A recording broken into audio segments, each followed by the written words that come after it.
Wanted medical professionals sa labing unang higayon nagpahigayon og job fair ang Department of Health isip pagbukas silang pultahan sa mga medical practitioners nga gustong mo-alagad sa katawhan. Ano yung report?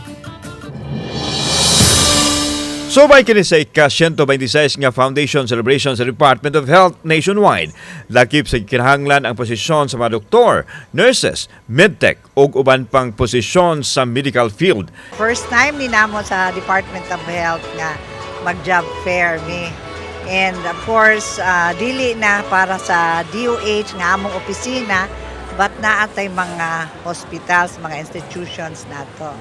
We have about 7 nga nag-participate sa atong kaninga job fair. Gihangop usab sa mga aplikante ang pagpaduol kanila sa DOH ug mahatagan og higayon nga makaserbisyo. Ingon usab nini ang gibati sa mga participating hospitals kinsa miangkon nga dako ang pagpanghinahanglan sa mga medical staff. Kidasunan kini sa DOH tungod kay nang larga na sab sa ubang nasod ang mga nurses ug ubang mga health professionals aron manimpala didto. Maghintay na lang din to follow na ang ibang lacking na requirements kay wala pa manggod ko nakadaog board rating and then certification ng board. Ongoing pa ta sa screening and evaluation of documents.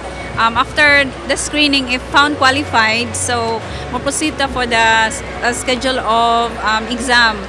Gimog-ataon sa DOH ang kamahinungdanon sa mga medical practitioners sa pag-atiman sa katawhan.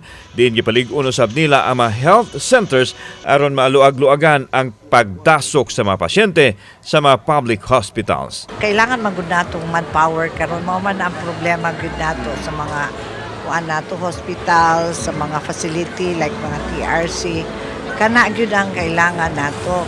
Kauban si Clover Lumayag, ako si Alan Domingo. Balitang Bisdak.